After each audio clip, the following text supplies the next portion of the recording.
കഴിഞ്ഞൊരു വീഡിയോയിൽ കഴിഞ്ഞ തവണത്തെ KS-ന്റെ എൻ്റെ അനുഭവം ഞാൻ ഷെയർ ചെയ്തിട്ടുണ്ടായിരുന്നു.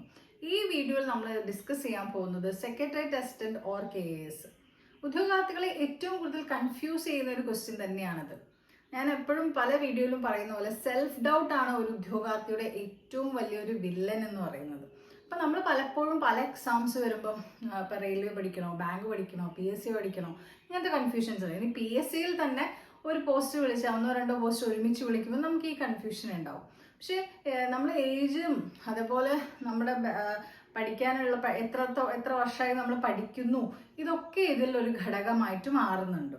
അപ്പം എൻ്റെ അഭിപ്രായത്തിൽ UPSC ബാക്ക്ഗ്രൗണ്ട് ഉള്ള ആളുകളെ സംബന്ധിച്ച് തീർച്ചയായിട്ടും KS-ന് പ്രിപ്പയർ ചെയ്യാം, നോ പ്രോബ്ലം. പക്ഷെ അല്ലാത്ത ആളുകൾ നിങ്ങൾക്ക് ഈ ഒരു ചെറിയ ടൈമിൽ ഒരിക്കലും KS-ന്റെ സിലബസോ അല്ലെങ്കിൽ റിട്ടൺ എക്സാംസോ ഒക്കെ എഴുതി പാസ്സാവാന്നുള്ളതും, ഇനിയിപ്പോൾ ലിസ്റ്റിൽ വന്നാൽ തന്നെ വളരെ ചെറിയ ആൾക്കാരെ, നിങ്ങളൊരു 15 റാങ്കിൻ്റെ ഉള്ളിൽ വന്നാലേ നിങ്ങളൊരു ഓപ്പൺ കാറ്റഗറി ആണെങ്കിൽ നിങ്ങൾക്കൊരു ജോലി കിട്ടാൻ സാധ്യതയുള്ളൂ. അതന്നെ സാധ്യത എന്താണ്, വളരെ കുറവാണ് അല്ലേ. അപ്പം അതുകൊണ്ട് തന്നെ KS-ന്റെ സാധ്യതകൾ കുറച്ച് കുറവാണ്. ഹൈലി കോമ്പറ്റീറ്റീവ് ആയിട്ടുള്ള ഒരു എക്സാം കൂടിയാണത്. സെക്രട്ടേറിയറ്റ് അസിസ്റ്റന്റിലേക്ക് വരികയാണെങ്കിൽ കുറച്ചുകൂടി അധികം ആളുകൾ എടുക്കുന്ന ഒരു ലിസ്റ്റാണത്. അപ്പോൾ ഈ ലിസ്റ്റിന്റെ വലുപ്പം നോക്കുകയാണെങ്കിൽ തീർച്ചയായിട്ടും നിങ്ങൾക്ക് സെക്രട്ടേറിയറ്റ് അസിസ്റ്റന്റിന് പ്രിപ്പയർ ചെയ്യുന്നതായിരിക്കും കുറച്ചുകൂടി നല്ലത്.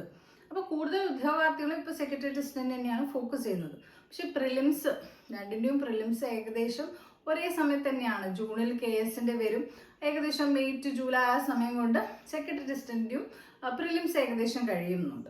അപ്പോൾ ഈ പ്രിലിംസ് ഏകദേശം ഒരേ സമയത്താണ് വരുന്നത്. ഇതുകൊണ്ട് തന്നെ നമുക്ക് അതിൻ്റെ റിസൾട്ട് ഒരുമിച്ച് വരുമ്പോൾ ഒരു കൺഫ്യൂഷൻ ഉണ്ടാവും, ഏത് പ്രിപ്പയർ ചെയ്യണം മെയിൻസിൻ്റെ. ഈ കൺഫ്യൂഷൻ നിങ്ങൾ ആദ്യം ഒഴിവാക്കുക. നിങ്ങൾക്ക് ഏതാണ് നിങ്ങളുടെ പ്രായം, നിങ്ങൾ എത്ര വർഷമായി പ്രിപ്പയർ ചെയ്യുന്നത്, നിങ്ങളുടെ കണ്ടന്റ് നോളജ്, നിങ്ങൾ എന്ത് ചെയ്യുക, ഈ ഒരു തീരുമാനത്തിലെത്തുക. അപ്പോൾ ഈ ഒരു ഘട്ടത്തെ ഏറ്റവും കൂടുതൽ ഉദ്യോഗാർത്ഥികളെ കൺഫ്യൂസ് ചെയ്യുന്ന ഒരു ഘടകം തന്നെയാണ് ഈ KS എന്ന് പറയുന്നത്. അപ്പോൾ പലരും ചിലപ്പോൾ നല്ലൊരു അവസരം സെക്രട്ടേറിയറ്റ് അസിസ്റ്റന്റ് ഉണ്ടായിട്ട് ഒരു വർഷം വെറുതെ KS-ന് കൊണ്ടുവച്ച് കളയാതിരിക്കുക. നിങ്ങൾ എവിടെ നിൽക്കുന്നു എന്നുള്ളത് മനസ്സിലാക്കി മാത്രം എന്തിനു പ്രിപ്പയർ ചെയ്യുക, KS-ന് വേണ്ടി പ്രിപ്പയർ ചെയ്യുക. അപ്പോൾ KS-നെ പറ്റിയുള്ള യാഥാർത്ഥ്യങ്ങൾ മനസ്സിലാക്കിയിട്ട് മാത്രം അതിലേക്ക് പോയാൽ മതി. വലിയ ഇൻസ്റ്റിറ്റ്യൂഷൻസുകളുടെ പരസ്യമൊക്കെ കണ്ട് അതിൽ വീണ് പോരുത്. അതിനോട് ഭയങ്കരമായിട്ട് ഇമോഷണലി അറ്റാച്ച്ഡ് ആയിട്ട് ആ പരീക്ഷയുടെ വയ്യ പോകുന്നതിൽ വലിയ അർത്ഥമില്ലെന്ന് തന്നെയാണ് എൻ്റെ ഒരു അനുഭവത്തിൽ നിന്ന് എനിക്ക് പറയാനുള്ളത്. എന്നാൽ സെക്രട്ടേറിയറ്റ് പോലുള്ള ഒരു പരീക്ഷ നിങ്ങൾ ക്ലിയർ ആവുകയാണെങ്കിൽ നിങ്ങൾ കുറച്ച് വർഷം കൊണ്ട് തന്നെ ഗസറ്റഡ് ആയി പിന്നെ സ്ട്രീം 2-ൽ എഴുതാം. അതാണ് കുറച്ചുകൂടി ഒരു ബുദ്ധിപരമായിട്ടുള്ളൊരു തീരുമാനമാവാന്നാണ് എനിക്ക് തോന്നുന്നത്. അപ്പോൾ സെക്രട്ടേറിയറ്റ് അസിസ്റ്റന്റ് ആണ് നമ്മുടെ ഫസ്റ്റ് പ്രയോറിറ്റി. KS-ന് അവിടെ ഒരു സെക്കൻഡ് പ്രയോറിറ്റി, ഒരു പ്ലാൻ B ആയിട്ട് മാത്രം KS-നെ കാണുന്നതായിരിക്കും ഒരു സാധാരണ PSC ഉദ്യോഗാർത്ഥിയെ സംബന്ധിച്ച് ഏറ്റവും നല്ലൊരു തീരുമാനം. എന്നാൽ UPSC പ്രിപ്പയർ ചെയ്യുന്ന ആളുകൾക്ക് തീർച്ചയായിട്ടും ബെറ്റർ ഓപ്ഷൻ എന്ന് പറയുന്നത് KS തന്നെയാണ്. കഴിഞ്ഞ വീഡിയോയിൽ പറഞ്ഞ പോലെ KS-ന് പ്രിപ്പയർ ചെയ്യുകയാണെങ്കിൽ ഇപ്പം തന്നെ നിങ്ങൾ തിരുവനന്തപുരത്തേക്ക് വണ്ടി കയറിക്കോ. അതാണ് ഏറ്റവും ബെസ്റ്റ് ആയിട്ടുള്ളൊരു തീരുമാനം. അവിടെ പോയി അവിടെ നല്ല മെൻറ്റേഴ്സിൻ്റെയും നല്ലൊരു കോച്ചിങ് ഇൻസ്റ്റിറ്റ്യൂഷൻ്റെ കീഴിലും നല്ലൊരു പിയർ ഗ്രൂപ്പ് ഉണ്ടാക്കി പഠിക്കുകയാണെങ്കിൽ തീർച്ചയായിട്ടും KS നിങ്ങൾക്ക് ക്ലിയർ ചെയ്യാം. പക്ഷെ പലർക്കും വീട്ടിലെ സാഹചര്യം കൊണ്ടോ ജോലി ചെയ്യുന്നതുകൊണ്ടോ അതിന് സാധിക്കണമെന്നില്ല. അവിടെയാണ് നമുക്ക് സെക്രട്ടേറിയറ്റ് അസിസ്റ്റന്റ് ഉള്ളത്. അപ്പം ഞാൻ ഈ വീഡിയോയിലൂടെ ഒരിക്കലും നിങ്ങളെ ഡീമോട്ടിവേറ്റ് ചെയ്യല്ല, പക്ഷെ യാഥാർത്ഥ്യങ്ങൾ മനസ്സിലാക്കിയിട്ട് മാത്രം നിങ്ങൾ എന്ത് ചെയ്യുക, ഇത്തരം എക്സാംസിന് വേണ്ടിയിട്ട് പ്രിപ്പയർ ചെയ്യുക. നിങ്ങളുടെ ടൈം അവിടെ വേസ്റ്റ് ആവുന്നുണ്ട്, നമ്മുടെ എനർജിയിൽ നമ്മൾ മെൻ്റലി കുറേ കാര്യങ്ങൾ അവിടെ ഇൻവെസ്റ്റ് ചെയ്യുന്നുണ്ട്.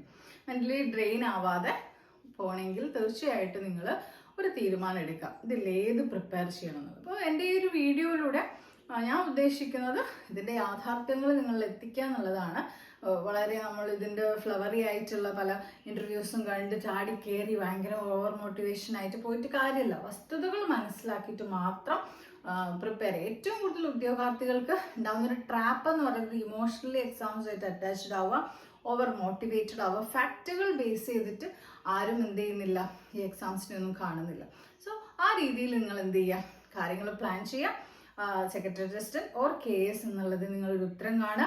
ഫസ്റ്റ് പ്രയോറിറ്റി നിങ്ങളത് ഏതാണ്, സെക്കൻഡ് പ്രയോറിറ്റി ഏതാണ്, അപ്പം അത് മനസ്സിലാക്കി അതിനനുസരിച്ച് എന്ത് ചെയ്യുക, പ്രിപ്പറേഷൻ ഇപ്പോഴേ പോട്ടെ. ഇപ്പോഴേ മെയിൻസിന് വേണ്ടിയുള്ള പ്രിപ്പറേഷൻ നടക്കണം, ഒരിക്കലും പ്രിലിംസിന് വേണ്ടിയുള്ള പ്രിപ്പറേഷൻ അല്ല. 2 എക്സാംസിനും നടത്തേണ്ടത് നമ്മുടെ ചിന്ത ഇപ്പോഴേ മെയിൻസ് തന്നെയാണ്. Okay, so thank you for watching.